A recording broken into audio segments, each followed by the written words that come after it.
ठीक है भाई, स्टार्ट करते हैं सेट थ्योरी। सेट थ्योरी का हमने कौन सा पार्ट करना है? हम एक स्पेसिफिक पार्ट करेंगे जिसमें प्रूविंग बेस्ड क्वेश्चंस हैं। प्रूविंग बेस्ड क्वेश्चंस हैं। इस चैप्टर में दो ही चीजें बड़ी हैं, या कह लो दो ही चीजें डिफिकल्ट हैं। एक है ये प्रूविंग बेस्ड क्वेश्चंस, दूसरे हैं स्टेटमेंट सम्स। अब एनसीईआरटी ने जब अपना सिलेबस रिड्यूस किया तो उसने स्टेटमेंट सम्स बीच में से हटा दिए, बट उन स्टेटमेंट सम्स को सॉल्व करने वाला जो कंसेप्ट है वो अभी भी एनसीईआरटी में लिखा हुआ है, मतलब फॉर्मूलाज उसके।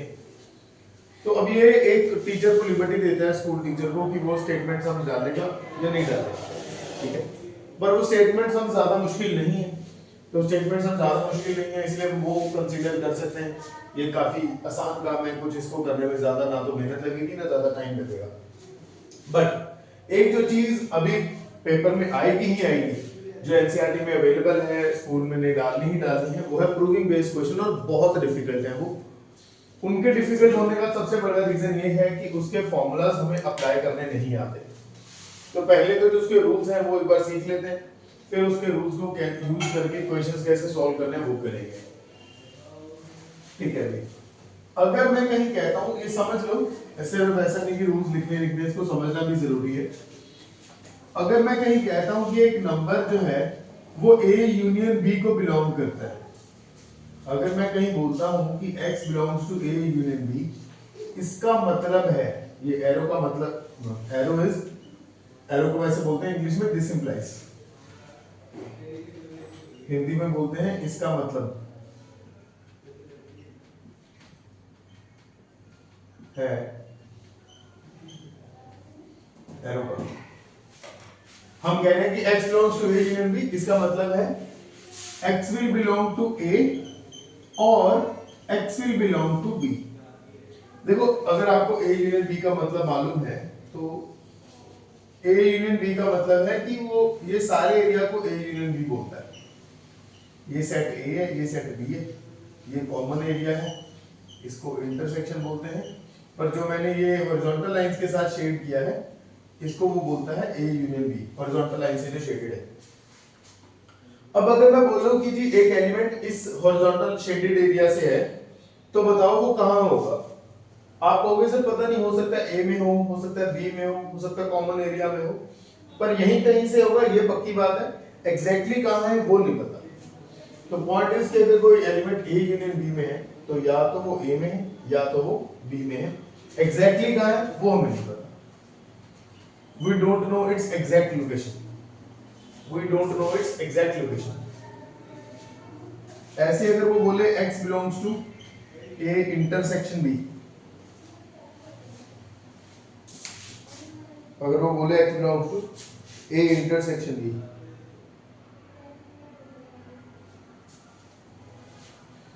इंटरसेक्शन b का मतलब है, इसका मतलब है, दिस इंप्लाइज, ये बहुत मैटर करता है, x belongs to a and x belongs to b। x a को बिलोंग करेगा, x b को भी बिलोंग करेगा। इसका मतलब ये है कि ये स्पेसिफिकली इसी एरिया में, इसका एरिया हमें कंफर्म है, या इसके लिए मैं श्योरिटी से कह सकता हूं कि A में अवेलेबल होगा ही होगा, ये भी श्योरिटी से कह सकता हूं B में अवेलेबल होगा ही होगा। इसमें एक अनसर्टेनिटी है, इसमें एक अनसर्टेनिटी है कि एग्जैक्टली नहीं पता कि A में है या B में है, ठीक है। हो सकता है A में, हो सकता है B में, कहीं ना कहीं तो पक्का है, दोनों में से कहीं ना कहीं पक्का है। बट अगर इसकी बात करते हैं, ये एक सर्टेनिटी देता है कि जी नहीं, A में भी है, B में भी है, दोनों में ही अवेलेबल है। अगर मैं कहता हूं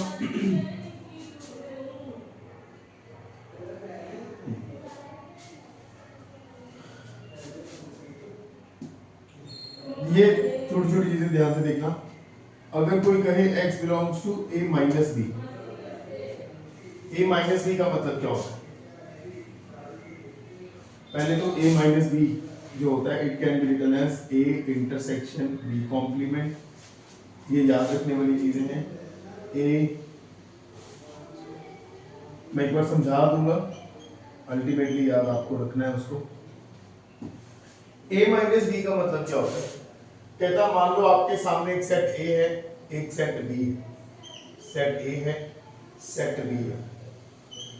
आपने करना है ए माइनस बी। ए माइनस बी का मतलब है ए में से बी हटा देना। तो ए पे पहले फोकस करो, ए कौन सा है? ये ए है।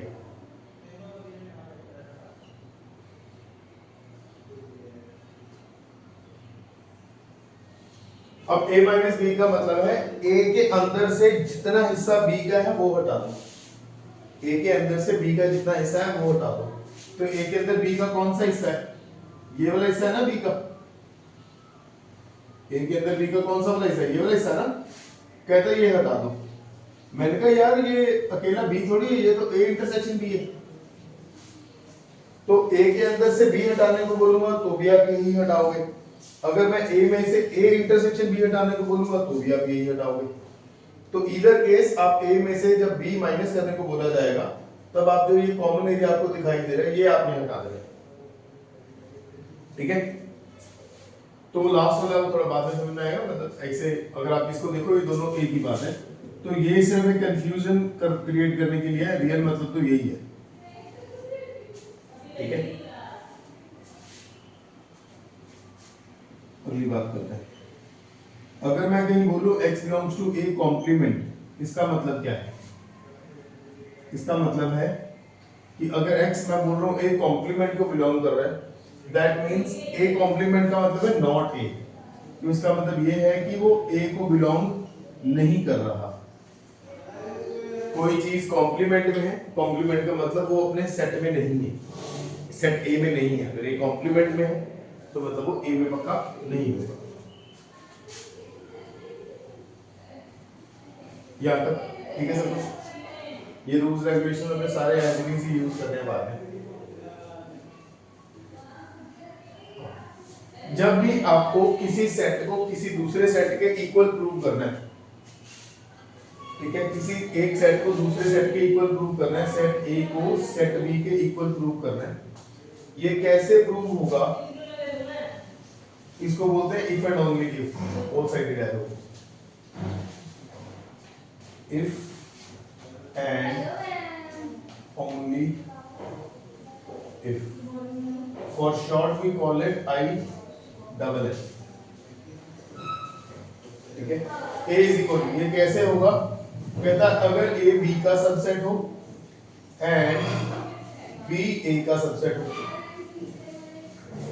A B का सबसेट हो और B A का सबसेट हो, A B का सबसेट हो और B A का सबसेट हो, आपको ये दोनों ही चाहिए होंगे। किसी चीज को इक्वल प्रूव, दो सेट्स को इक्वल प्रूव करने के लिए आपको दोनों प्रूव करने पड़ेंगे, A को B का सबसेट, B को A का सबसेट। अगर आप ये कर पाते हो तो दो सेट्स इक्वल। ठीक है, पक्का?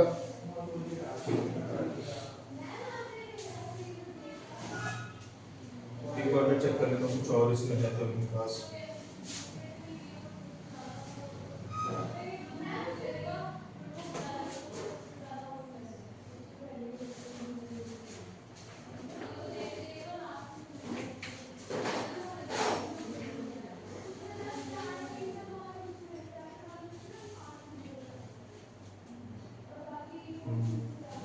एक ए है थोड़ा ध्यान देने वाला, ए इंटरसेक्शन बी कॉम्प्लीमेंट, इसको अलग से लिख देता हूं। कह रहा है कि अगर कहीं पे हम लिख दें x belongs to a minus B, ये वाला मैंने आपको सिखाया है, तो आप इसको x belongs to a minus B लिख सकते हो। a माइनस बी को आप लिख सकते हो a इंटरसेक्शन b कॉम्प्लीमेंट। ठीक है, तो इसका मतलब क्या हुआ? x belongs to a and intersection वाला लगा, x belongs to A and x belongs to B complement। ठीक रहेगा ये कहना? इसके बाद ये कहना भी ठीक रहेगा, x belongs to A and x does not belongs to B। ये कहना ठीक रहेगा क्योंकि x अगर B कॉम्प्लीमेंट को बिलोंग कर रहा है दैट मींस वो B को बिलोंग नहीं करेगा। हमने यहाँ पे पढ़ा था, तो इसकी बीच में अपनी जरूरत पड़ेगी हमें। इसको ऐसा रूल तो नहीं लिखेंगे, ऐसा रूल हमने एक चीज लिखनी है, ऐसा रूल हमने एक चीज लिखनी है, ये बहुत क्रिटिकल है, ये किसी किताब में नहीं लिखा हुआ। ठीक है, ये कह लो कि बहुत ज्यादा एम्पल प्रैक्टिस करने के बाद ये रूल निकल के आते हैं कि अगर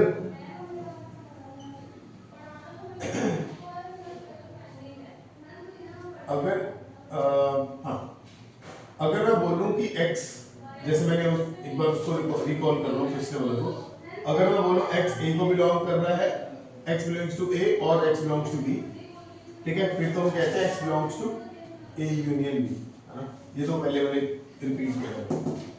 अगर मैं बोल रहा हूँ x does not belongs to a और x does not belongs to b, अगर दोनों बिलोंग्स टू की जाए, दोनों डज नॉट बिलोंग्स टू हो जाए, फिर आप कहते हो x does not belongs to a intersection. अगर x a में भी नहीं है, x b में भी नहीं है, x डज नॉट बिलोंग्स, ये समझ रहे हो क्या हुआ? पहले हमने बोला और क्या होती है, यूनियन बनता है और इंटरसेक्शन बनता है एंड, या और बनता है यूनियन, एंड बनता है इंटरसेक्शन। बट ये रूल रिवर्स हो जाते हैं अगर आप बिलोंग्स टू की बजाय डज नॉट बिलोंग्स टू करने लगो। बिलोंग्स टू की बजाय डज नॉट बिलोंग्स टू करने लगो तो ये रूल्स रिवर्स हो जाते हैं। x does not belongs to a और x does not belongs to b, x does not belongs to a intersection. Similarly इसी के अंदर, इसी के जैसा, अगर मैं बोलूं x belongs to a and x belongs to b, तो वो बनता है x belongs to a intersection b। तो अगर मैं बोलूं x does not belongs to a and x does not belongs to b, does not belongs to के case में, नॉर्मली belongs to के केस में and इंटरसेक्शन बन जाता है, does not belongs to के केस में वो and यूनियन बन जाता है। x a में भी नहीं है, x b में भी नहीं है, इसका मतलब वो x does not belongs to, does not belongs to। ठीक रहेगा? पक्का? तुम कहते हो तो मान लेते हैं। एक रूल और है, इसको बोलते हैं डिस्ट्रीब्यूटिव लॉ, जो हमने क्वेश्चन में यूज करना है। डिस्ट्रीब्यूटिव लॉ, जैसे छोटी क्लासेस में हमने पढ़ा है कि 2 मल्टीप्लाई, अच्छा ऐसे अगर आप लोगों ने जरूर पढ़ा होगा x इंटू ए प्लस बी, तो आप क्या करते हो, इसको लिखते हो x a plus X B, ऐसे लिखते हैं, ऐसे करते हैं।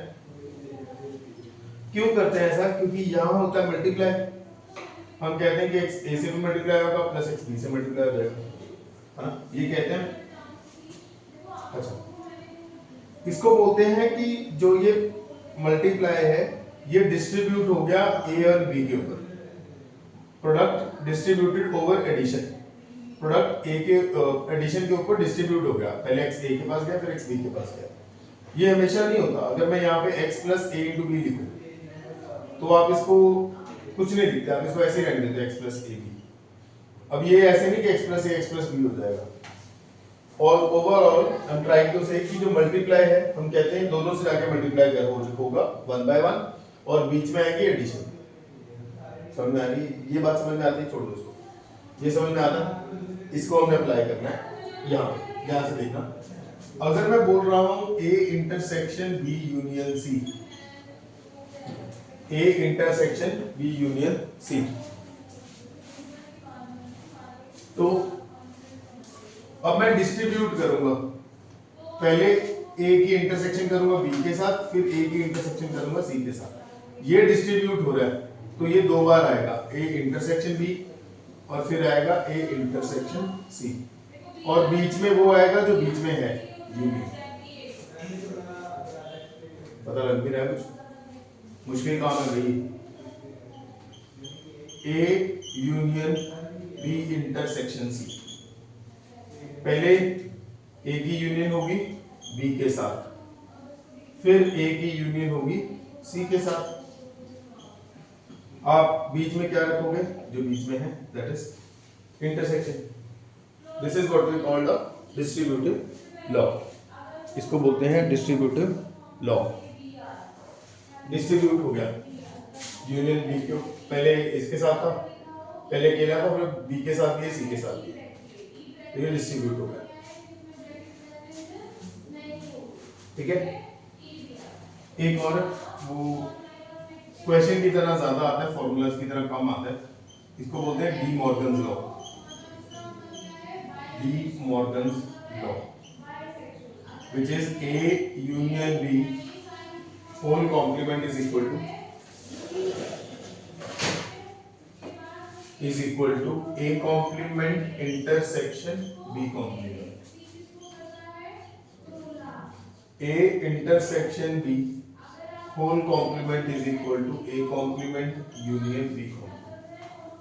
क्या कहते हैं ये रूल? कहता अगर होल पे कॉम्प्लीमेंट है और कॉम्प्लीमेंट को आप अंदर लेके जाओगे, होल पे कॉम्प्लीमेंट है और आप उसको अंदर लेके जाओगे तो वो दोनों पे लग जाएगा, बट आपके साइन को चेंज कर देगा, यूनियन को इंटरसेक्शन बना देगा, इंटरसेक्शन को यूनियन बना देगा।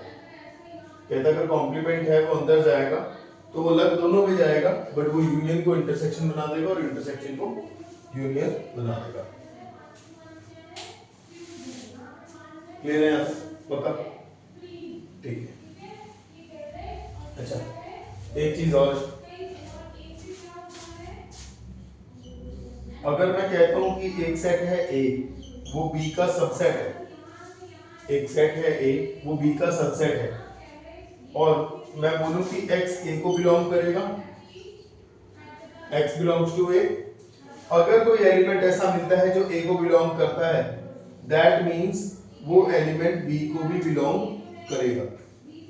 अगर कोई एलिमेंट है x जो a को बिलोंग करता है, दैट मींस ये पक्की बात है वो b को भी बिलोंग करेगा। क्लियर है इतना? पक्का? ठीक है, इतना सफिशिएंट है।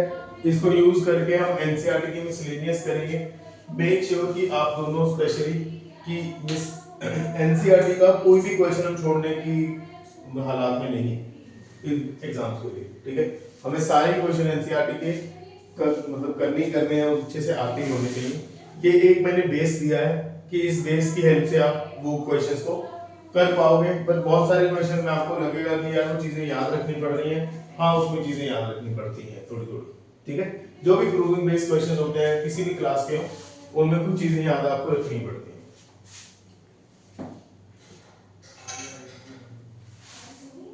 चलिए आगे करें।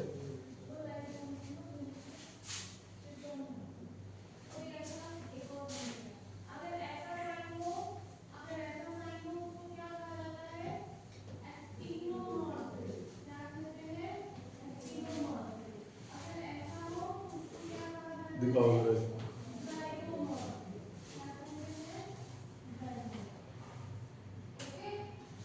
पहला तो ऐसा नहीं है, पहला तो सिंपल सिंपल सही है। कह रहा है कि decide among the following, miscellaneous के क्वेश्चंस ही है सिर्फ, miscellaneous.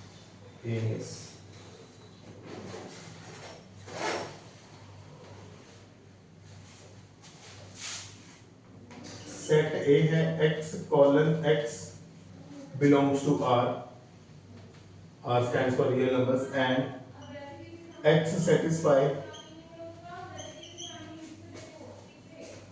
x square minus 8x plus 12।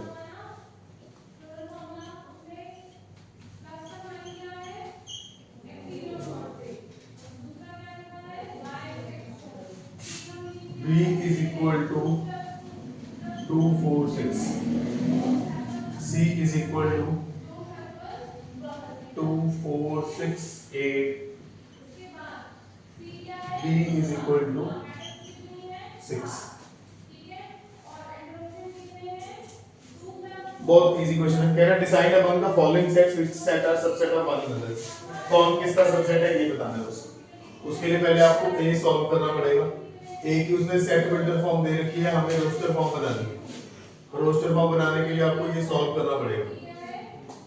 कौन से दो नंबर ऐसे हैं जिनको मल्टीप्लाई करके 12 आए और ऐड या फिर सब्ट्रैक्ट करके 8 आए? कौन से दो नंबर को मल्टीप्लाई करके 12 आता है ये देख लो पहले आप। 4 और 3 को आता है, 12 और 1 को आता है, 6 एंड 2 को आता है। इनमें से कौन सा ऐसा है या तो ऐड होके या सब्ट्रैक्ट होके 8 बनाए? 6 एंड 2। यही है। तो मैं क्या करूंगा, x square minus 8x plus 12, ये बनेगा x square minus 6x minus 2x plus 12, x common x minus 6 minus 2 common x minus 6, solve होके x minus 6 x minus 2 is equal to 0 आ जाएगा। x की वैल्यू 2 और x की value 6। तो जब मैं a को रोस्टर फॉर्म में कन्वर्ट करूंगा तो वो आएगा 2 and 6, 2 and 6, 2 and 6। I hope यहाँ तक सब समझ में आ रहा है। अब बस आपके सामने 4 सेट हैं, ये ले लें, मैं 2 6 यहाँ लिख लेता हूँ, आप देख लो कौन कौन किस किस का सबसेट है। सारे सी के सबसेट हैं। सारे सी के सबसेट हैं, ए बी का सबसेट है, डी बी सबका सबसेट है, सारे सी के सबसेट है, डी सबका सबसेट है, ठीक है। ए इसका सबसेट है, ए सी का सबसेट है, ठीक है। आपको पता लग जाएगा कौन कौन है। पहले देख लो ए किस किस का सबसेट है, ए बी का सबसेट है और ए सी का सबसेट है। फिर देख लो बी किस किस का सबसेट है, बी सी का सबसेट है, ठीक है। ये सब अपने भी सबसेट होते हैं, ये सब ए अपना भी सबसेट होगा, है ना, बी अपना भी सबसेट होगा, बी सी का सबसेट है, बी अपना सबसेट है, देन सी तो किसी का सबसेट नहीं है, डी सबका ही सबसेट है, डी बी का भी है, डी ए का भी है, डी सी का भी है। वो इक्वल्स टू वर्क में लगाया साइन ये तो। अब जो है इक्वल्स टू का साइन, हाँ सब में लगाएंगे इक्वल्स टू। हाँ जी हाँ जी। तो सबसेट के लगाते हैं जो इक्वल्स टू का है। जैसे वो लेस देन में लगता है ना, लेस देन इक्वल टू, वैसे ही same subset equal to. Question पहले तो लगाया नहीं हमने। वो पता क्या है, देखो ये वाला जो साइन है ना, ये इक्वलिटी का साइन। अब ये कोई इतना वो नहीं है कि सिर्फ हमने वो लगाया नहीं था, ये लगाना जरूरी था। कुछ केसेस होंगे अगर वो लिख के भेज रहा है साइन, फिर उसके केस साइन में बहुत पावर है कि जी लगाया है कि नहीं लगाया। अगर आप लगा रहे हो तो हर बार लगा दो, ऐसा नहीं कि नहीं लगाया तो गड़बड़ हो गई, इतनी बड़ी गलती हो गई। ये वो मिस्टेक है जो थोड़ी सी ग्रे एरिया में आती है, कि मतलब ये इतना कोई मेजर वो नहीं है कि इसके बेस पे आपके मार्क्स रख लिए जाएं या ये आपका गलत होगा। अगर उसने क्वेश्चन में लिख के भेजा कहीं सबसेट अकेला या फिर इसके साथ, फिर उसकी बहुत वैल्यू, फिर आप उसके अकॉर्डिंग ही चलोगे उसने लिखा। डी सबका सबसेट है, अपना भी सबसेट होगा, बस ए देख लिया, बी देख लिया, डी देख लिया, सी रह गया, सी किसी का सबसेट ही नहीं है, तो ये बनाएंगे सबसेट। फर्स्ट क्वेश्चन था ये, सेकंड क्वेश्चन था, in each of the following determine whether the statement is true or false. If it is true, prove it. If it is false, give an example. ठीक है भाई, कह रहा पहला part है x belongs to a and a belongs to b. x belongs to a and a belongs to b. Then x belongs to b. Then x belongs to b. पहले मैंने एक एलिमेंट लेना है जो A में available हो, कोई भी एलिमेंट, कोई भी एक सेट ले लो A जिसमें दो एलिमेंट ले लो, जैसे 3 और 4, ठीक है। कहता है जो A है वो B को बिलोंग करना चाहिए, मेरा A सेट है। अब जो A है वो B को बिलोंग करना चाहिए, A है वो B को बिलोंग करना चाहिए, मतलब जैसे यहाँ पे है 5 6 1 5 6 और साथ में आपने रख लिया A। A बिलोंग कर रहा है भाई, A के एलिमेंट्स में बिलोंग कर रहा है, A बिलोंग कर रहा है। अब मैं कह सकता हूँ ना A belongs to B,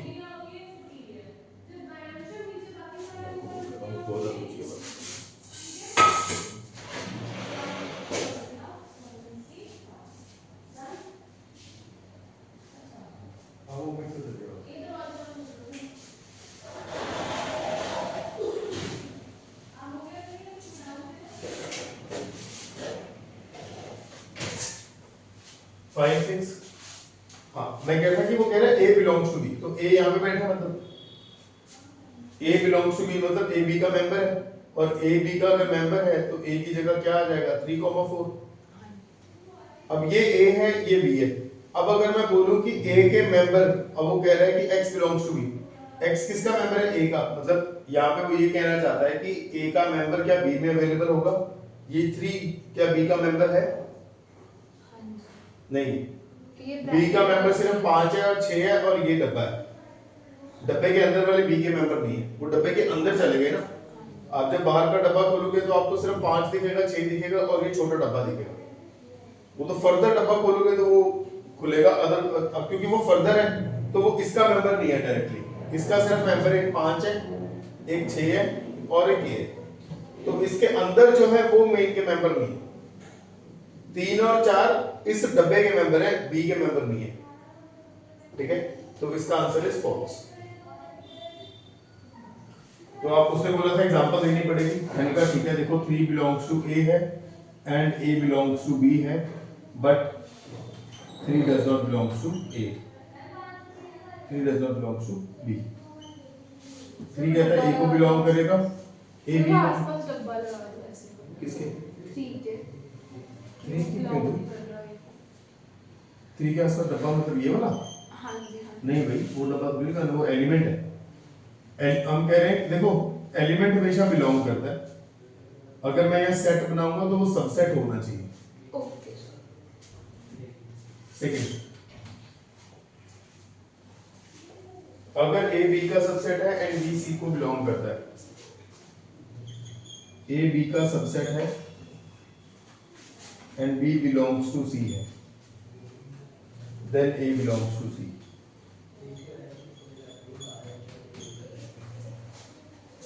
A belongs to C. A B का सबसेट है, B C को बिलोंग कर रहा है, B C को बिलोंग कर रहा है, तो मैं पहले C बना देता हूँ। C में कुछ एलिमेंट्स होंगे, साथ में एक B भी होगा क्योंकि B C को बिलोंग करता है। ठीक है, A B का सबसेट है, तो B कोई सेट है, लेट्स से 1 2, B सेट है 1 5 और A उसका भी सबसेट है, तो A को ले लिया 1। A B का सबसेट है, B C को बिलोंग कर रहा है, अगर B C को बिलोंग करेगा तो मैं इसको ऐसे लिख लेता हूँ, B की जगह आ जाएगा 1 5, तो ये कहना ठीक रहेगा। अब वो पूछ रहा है कि A बिलोंग्स टू C, 1 का सेट बिलोंग नहीं कर रहा, 1 5 का सेट बिलोंग कर रहा है, A बिलोंग्स टू C पूछ रहा है। मैंने A लिया ऐसा जो B का सबसेट है, B और C ऐसे लिए कि B C को बिलोंग करेगा, और वो कह रहा है A बिलोंग्स टू C कर रहा है कि नहीं कर रहा। मैंने कहा सेट ऑफ 1, यहाँ पे सेट ऑफ 1 5 है, सेट ऑफ 1 नहीं है, तो सेट ऑफ 1 नहीं है तो दैट मींस वो बिलोंग नहीं कर रहा। ये वाला फॉल्स था, ये वाला भी फॉल्स है, उसकी एग्जांपल हमने ये दी थी। उसने बोला था जो फॉल्स होंगे उनकी एग्जांपल देनी पड़ेगी, जो ट्रू होंगे उनको प्रूव करना पड़ेगा, जो ट्रू होंगे उनको प्रूव करने के लिए सारा काम जब हमने इससे पहले सीखा था।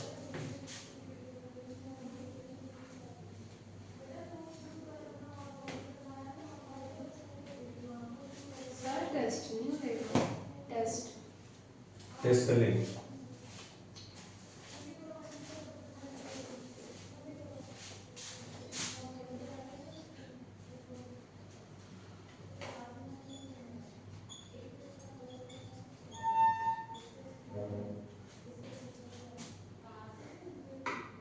कहता है ए बी का सबसेट है, बी सी का सबसेट है एंड देन ए सी का सबसेट होगा।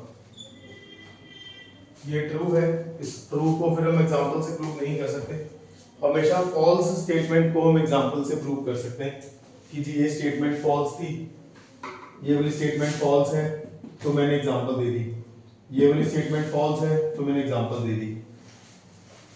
अब ये स्टेटमेंट ट्रू है, मैं इसकी एग्जांपल नहीं दे पाऊंगा। आप देखो, अगर मैं बोलूं ए बी का सबसेट है और ये बी फर्दर किसी सी का सबसेट है, तो ये ए सी का सबसेट ही हुआ, ए सी का सबसेट ही हुआ। और एक सेट को दूसरे का सबसेट कैसे प्रूव करते हैं वो मेथड देख लेते हैं। मुझे प्रूव करना है कि ए सी का सबसेट है, तो मैं क्या करूंगा, ध्यान से मेरी बात सुनना, ये बारीक बात आगे जाके बहुत परेशान करेगी। मैंने प्रूव करना है ए सी का सबसेट है, तो ए सी का सबसेट कैसे प्रूव होगा, मैं कहूंगा एक एलिमेंट ले लो, general element, let any element, इतना कॉम्प्लिकेटेड बोलना, let an element x belongs to a। मैंने एक रैंडम एलिमेंट x उठाया a से, ठीक है। अब जो जो बातें मैं x के लिए करता जाऊंगा वो सारी बातें a के लिए ट्रू होती जाएंगी। अगर x, let any element x belongs to a, मेरा टारगेट क्या है कि मैं ये प्रूव कर दूं कि x c में भी अवेलेबल होगा। मैं एक बात अपनी बात दोबारा से रिपीट करता हूं कि एक सेट को दूसरे सेट का सबसेट कैसे प्रूव करते हैं। अगर a को b का सबसेट प्रूव करना है तो उसके लिए आप यहां से एक जनरल एलिमेंट उठाएंगे x बिलोंग्स टू a, ये आप सपोज करेंगे और आप प्रूव करोगे कि वही एलिमेंट बी में भी अवेलेबल है।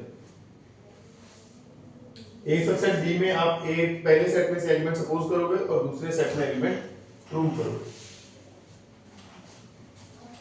तो x बिलोंग्स टू, मैंने एलिमेंट ले लिया x बिलोंग्स टू ए में से मैंने सपोज किया है, सी में मैंने प्रूव करना है। आई हैव टू प्रूव कि सी में एलिमेंट वो बिलोंग करता है। अगर x a को बिलोंग करता है एंड a b का सबसेट है, जो a b का सबसेट होने का मतलब है जो चीजें a में अवेलेबल है वो b में डेफिनेटली अवेलेबल होंगी क्योंकि वो a में अवेलेबल है। अगर x बिलोंग्स टू a है और a b का सबसेट है then x will belong to b, क्योंकि जो जो चीजें a में अवेलेबल होंगी वो b में होंगी। सबसेट का मतलब ये होता है, ठीक है। if x belongs to b, अच्छा x belongs to b then x belongs, then तो लिख लेना x belongs to b, now x belongs to b, x तो b को बिलोंग कर रहा है एंड b c का सबसेट है, b c का सबसेट है। अच्छा, अब कोई नंबर है जो b में बैठा है तो वो उसके सुपरसेट में होगा ही होगा। सबसेट सुपरसेट का मतलब है सब छोटा है सुपर बड़ा है, जो चीज छोटे में अवेलेबल है वो डेफिनेटली बड़े में होगी ही होगी, ठीक है। तो अगर कोई b में बैठा है तो वो c में भी बैठा ही होगा, x बिलोंग्स टू c। तो कहानी स्टार्ट हुई थी a से, c में वो पहुंच चुका है, this implies a is a subset of c। x हमारा a से चला था c तक पहुंच गया, that means a is a subset of c। ये ट्रू था इसलिए हमें प्रूव करना पड़ा, एग्जांपल से बात नहीं बनेगी। एग्जांपल से बात बनती है अगर वो फॉल्स हो तो।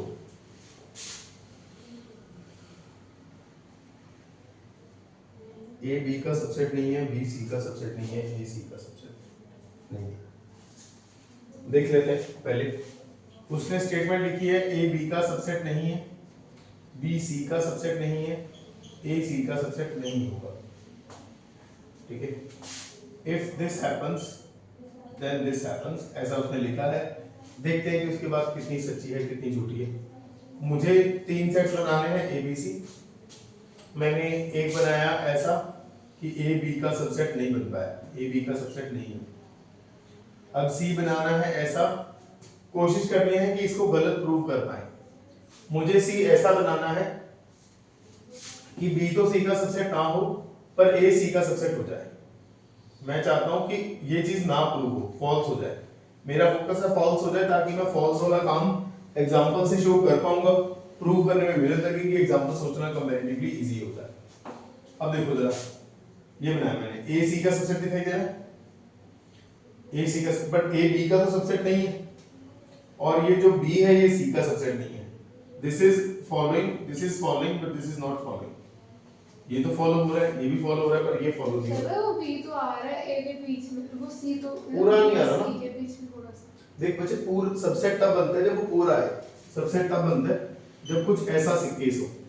अगर ये ए है ये बी है तो हम कहते हैं A is a subset of B, क्योंकि ए पूरा का पूरा बी के अंदर कंप्लीटली फिट हो पा रहा है, ठीक है। ये यूनियन बना ना, मतलब सी और बी का यूनियन बन गया है ये। यूनियन, वो बीच में जो जगह थी बन गया। इंटरसेक्शन बोलते हैं ये वाला। हाँ जी, पूरा मान लो सी और पूरा बी मान लो। पूरा सी और पूरा बी तो यूनियन ही होगा। हाँ जी। ए बी का सबसेट नहीं है, ए बी का सबसेट नहीं है, बी सी का सबसेट नहीं है, तो ए सी का सबसेट नहीं है, ठीक है। ए तो A is not a subset of R. तो ये जो चीज है ये ओवरऑल स्टेटमेंट फॉल्स है हमारे लिए। अब हमें एग्जांपल फ्रेम करना है। एग्जांपल के लिए आप ऐसा एग्जांपल फ्रेम करो कि ए सी का सबसेट बन जाए, ए सी का सबसेट बन जाए। ए में एलिमेंट्स ले लिए मैंने 2 3 4, बी के एलिमेंट्स ले, सी के एलिमेंट्स ले लिए 1 2 3 4 5। बी एक ऐसा सेट लेना है जो सी का सबसेट ना हो, सी का सबसेट ना हो तो आप ले लो 4 5 6। Here A is not a subset of B, A B का सबसेट नहीं, and B is not a subset of C, but A is a subset of C. Hence क्या है, false होगा, therefore it is false, therefore given statement is false.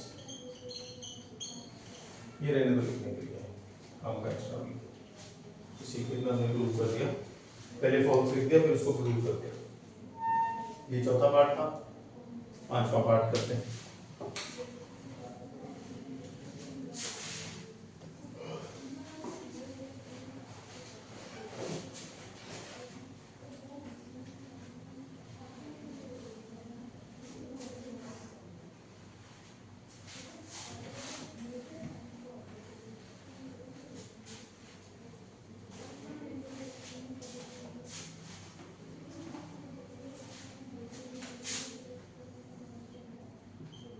Fifth देखते हैं,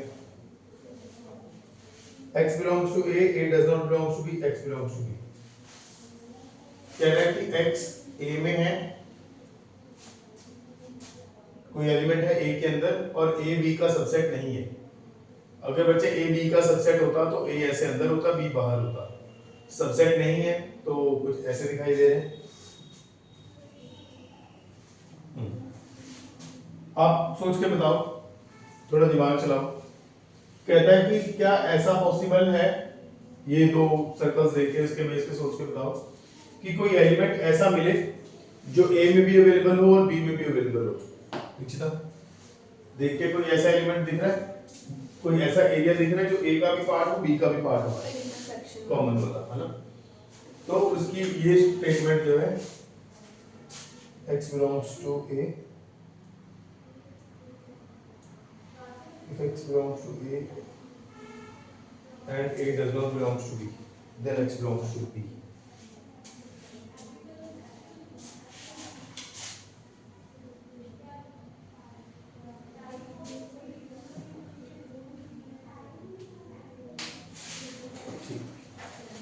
अच्छा ये बताओ, दूसरे क्वेश्चन पूछने का तरीका थोड़ा अलग है। कह रहा है कि x belongs to A है और A B का सबसेट नहीं है, तो x B को बिलोंग करेगा। जरूरी नहीं है कि x B को बिलोंग करे। अगर कोई A में बैठा है, अगर इस एरिया का है तो वो B को बिलोंग नहीं करेगा, अगर इस एरिया का है तो वो B को बिलोंग करेगा। तो क्या बनता है क्वेश्चन में, उसने क्या लिखा statement, x belongs to A and A is not a subset of B। x belongs to A and A is not a subset of A is not a subset of B। A is not a subset of B, then x belongs to B, then x belongs to B, then x belongs to B।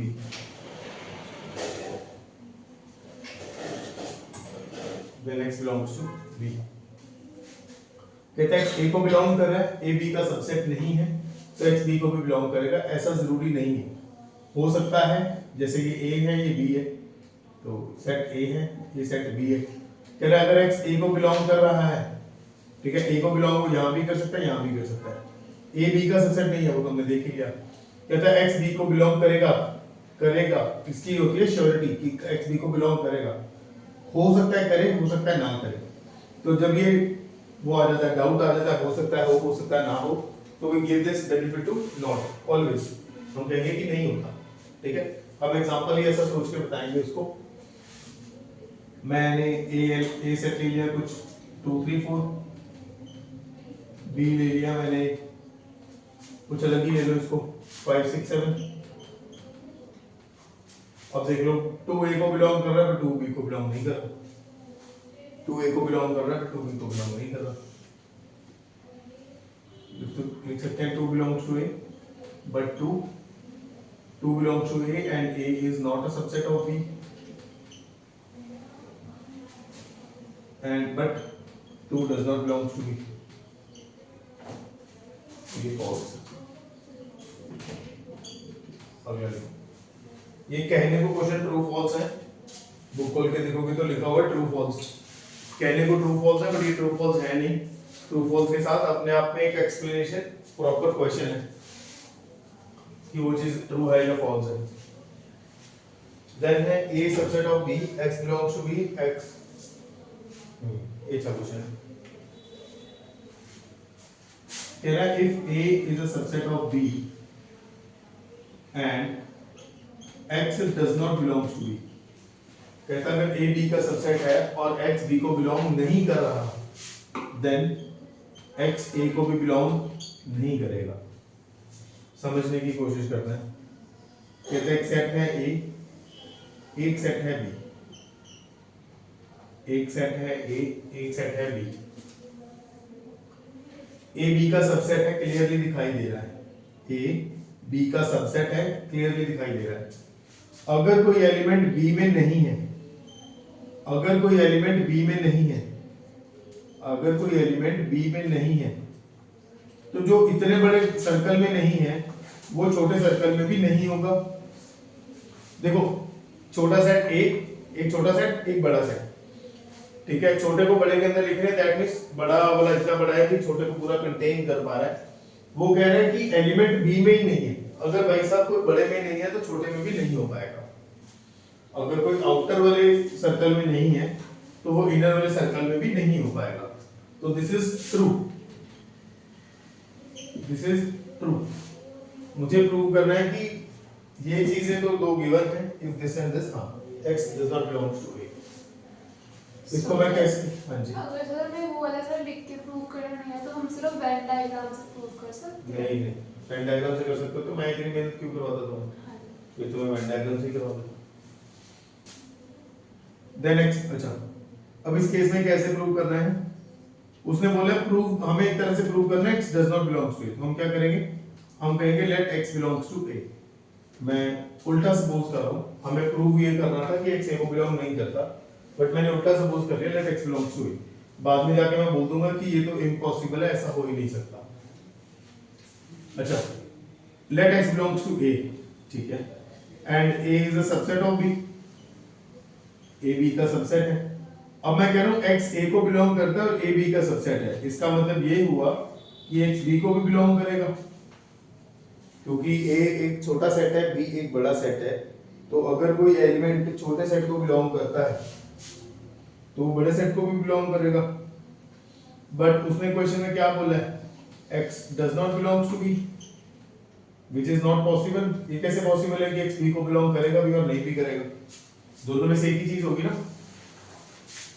therefore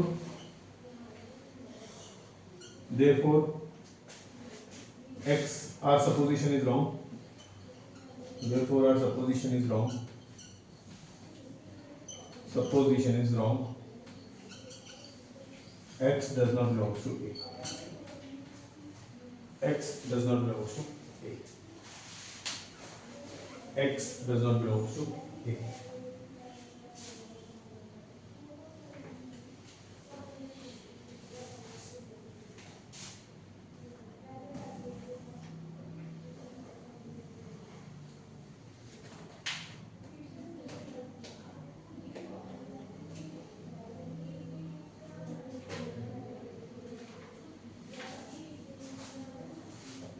ओ भाई third देखते हैं।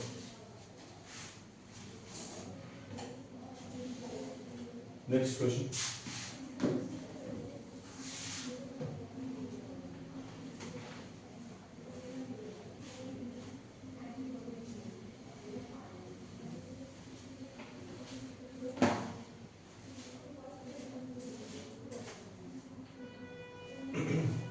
ये थोड़े से ज्यादा boring type के थे, ये थोड़ा कम बोरिंग होगा। अब जो आएगा थर्ड वाला, ये समझ तो खैर मुझे लगता है सारे ही आने चाहिए, पर ये थोड़ा इजीली समझ में आ जाएगा।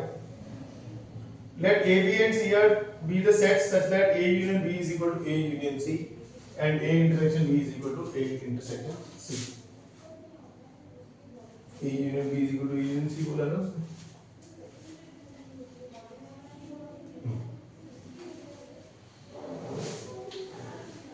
गिवन क्या है? क्वेश्चन नंबर थर्ड भाई, ये सही है क्वेश्चन। पेपर में देखने के बहुत हाई चांसेस हैं इस पर्टिकुलर क्वेश्चन के। गिवन है हमें गिवन है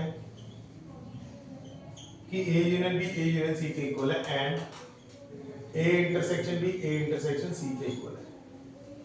गिवन है हमें कि A union B A union C के इक्वल है और A intersection B A intersection C के इक्वल है। Show that B is equal to C।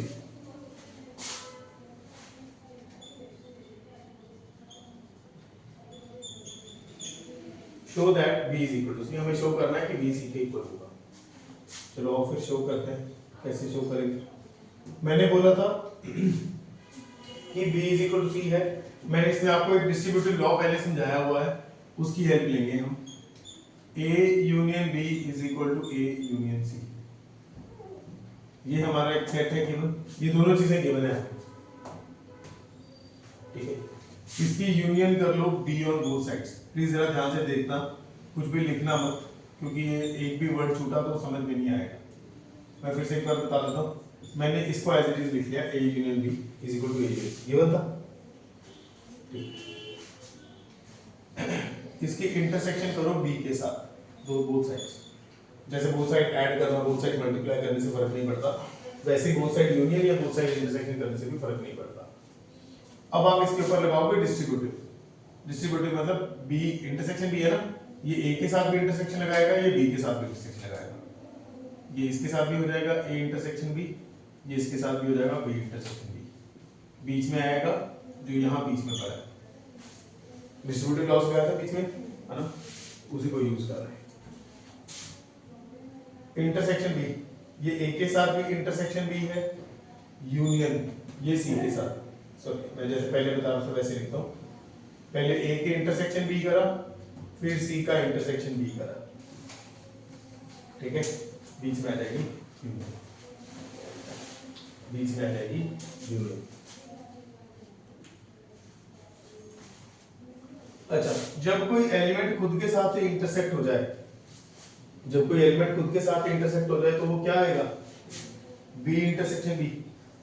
मैंने बोला कि ये सेट है B, इसकी खुद के साथ इंटरसेक्शन करनी है, अरे खुद के साथ इंटरसेक्शन करनी तो खुद ही आ जाएगा ना वो, समझो, A intersection A must be A, B intersection B must be B, union A intersection. कहता है, ये जरा ध्यान से समझने की कोशिश करो, आप लोग खुद ही ऑब्जर्व करो, ये रहा A, ये रहा B, ये A सेट है, ये B सेट है।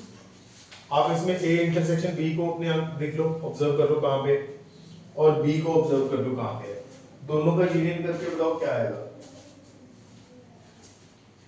मैं एरिया का नंबर लिख देता हूं, जैसे ये 1 ये 2 ये, इस एरिया में देख लो पहले A इंटरसेक्शन B कौन सा एरिया है, फिर देख लो B कौन सा एरिया है, ठीक है, उनको अगर क्लब कर लिया जाए, इकट्ठा कर लिया जाए तो कौन सा एरिया बनेगा, 2 बनेगा, 3 बनेगा, 1 बनेगा, या 1 2 बनेगा, या 2 3 बनेगा, या 1 2 3 बनेगा, 2 3 बनेगा। यूनियन करनी है ना, A इंटरसेक्शन B तो 2 रिप्रेजेंट कर रहा है, B को रिप्रेजेंट कर रहा है 2 3, B पूरा ही है ना, तो ये तो पूरा B बन गया, पूरा B बन गया, बन गया पूरा B, तो इसको पूरा B लिख सकते हैं कि जी सर ये पूरा B बन गया है, हाँ जी, पक्का मुकर नहीं सकते। ये हुआ A इंटरसेक्शन B, है ना, ये थोड़ा सा मुश्किल होगा, इसको मैं बच्चे B इंटरसेक्शन C लिख रहा हूँ जस्ट फॉर कन्वीनियंस, इसी इंटरसेक्शन भी थोड़ा अजीब लगता है, उसको मैंने B से, A इंटरसेक्शन B किसके इक्वल गिवन है, A इंटरसेक्शन C के इक्वल गिवन है। ध्यान से सुना, जो मैं कहने वाला हूँ वो एकदम दिमाग खोल देगा अगर तुम सारी बात ध्यान से सुनने की कोशिश कर रहे हो तो।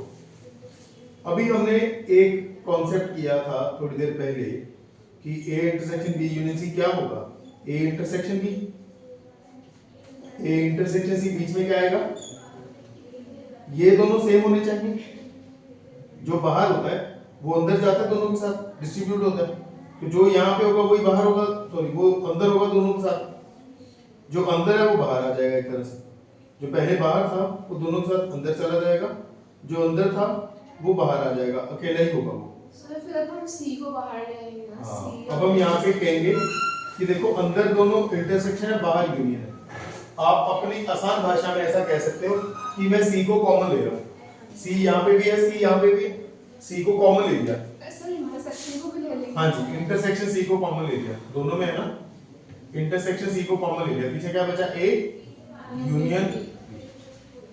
लोगों को इतनी बात समझ में आ गई तो मेरे लिए बहुत खुशी की बात।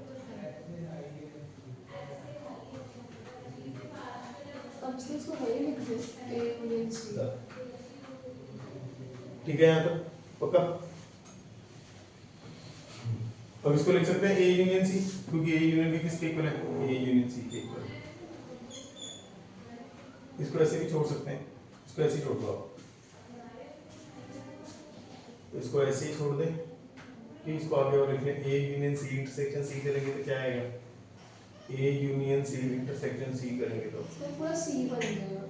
नहीं बच्चे पूरा सी नहीं बनेगा, वो ए यूनियन सी बनेगा। इसको भी ऐसे ही छोड़ देते हैं, इसको नहीं लिख लो, चलो A union C intersection C. अब देखो क्या होगा, एक ए है एक सी है, ए यूनियन सी करेंगे, अच्छा अच्छा अच्छा ठीक है हो गया सॉरी होता ठीक है, ये पूरा ए यूनियन सी है, इसकी इंटरसेक्शन करनी है सी के साथ इंटरसेक्शन करोगे तो बस यही एरिया बचेगा। सो ठीक है, ये भी ये क्या बन जाएगा सी, ये बन जाएगा।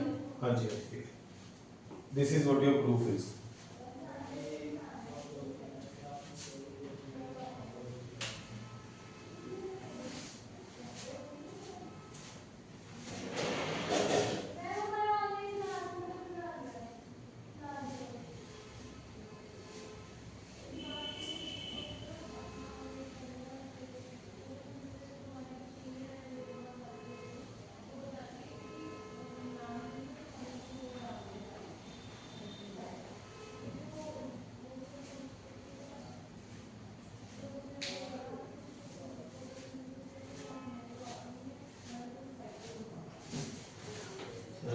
हाँ जी बहुत बारिश इतनी तेज है कैसे आएगा होता जैसे यहाँ पे है वैसे ही चलती है कोई बात नहीं, चल लीजिए 5:30 से 5 मिनट पहले तो यहाँ पे टाइम भी क्यों नहीं आया, तो बारिश के कारण होली हो गया ना, पानी में उठा है बोल। नेक्स्ट देखो कवर्ड हो गया,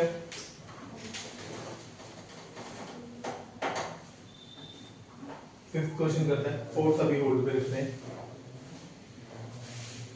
फोर्थ वाला क्वेश्चन है थोड़ा अजीब से ही क्वेश्चन है ना, उसको मुश्किल समझ में आता है ना वो आसान समझ में आता है, वो अलग से करेंगे क्लास में, बिल्कुल मैं नहीं चाहता एक फ्लो बना हुआ वो टूटे फोर्थ क्वेश्चन की वजह से।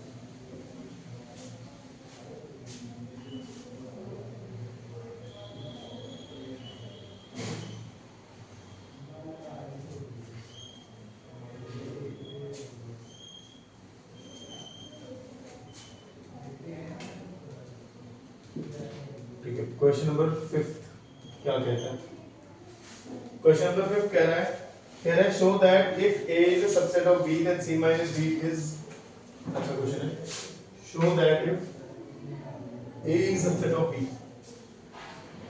ये कहता अगर A B का सबसेट है then C minus B is a subset of C minus A, ऐसा हमें प्रूव करना है।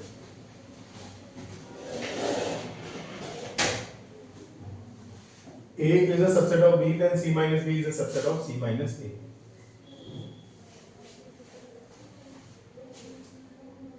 A B का सबसेट है और C minus B C minus A का सबसेट होगा, ऐसा हमें प्रूव करना है।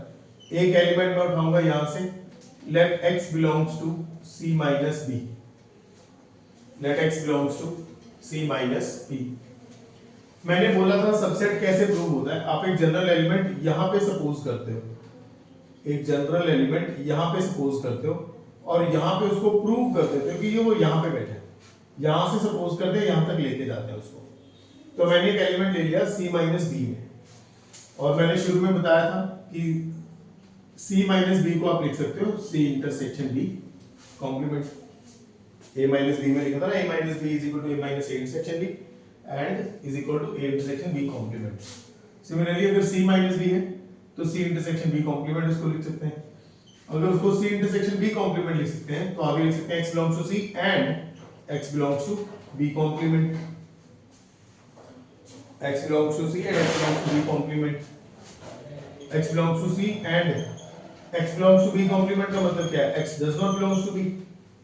अगर कोई चीज कॉम्प्लीमेंट में है इसका मतलब वो सेट में नहीं है। अच्छा, अब हमें क्वेश्चन में कह रहा है कि A B का सबसेट है, मतलब B सुपरसेट है। कोई चीज अगर सुपरसेट में ना हो तो वो सब में भी नहीं हो सकती। है ना। जैसे ये रूम जो है ये पूरे इंस्टीट्यूट का सबसेट है। अगर मैं कह दूं कोई चीज पूरे इंस्टीट्यूट में ही नहीं है तो उस रूम में कैसे हो सकती है? आ रही कुछ बात फील आ रही? अगर मैं बोलूं कि जी ये एक रूम है, इस ये इतना समय में आता है सबसेट है, कैसे बड़े सर्कल में नहीं तो छोटे सर्कल में कैसे होगा? बिल्कुल हुई।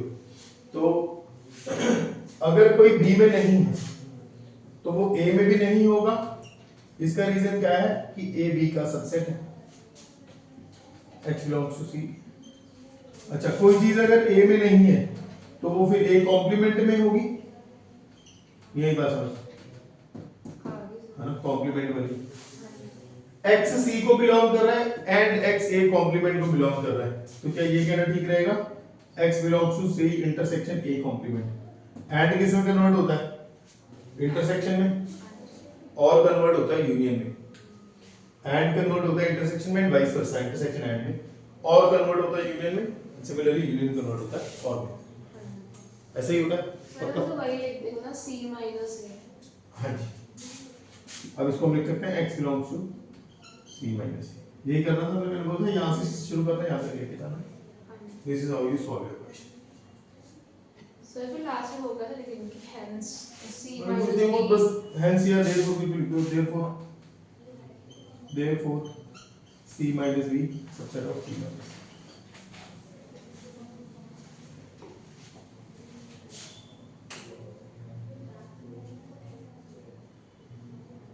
ठीक है, आज इतने ही रखते हैं।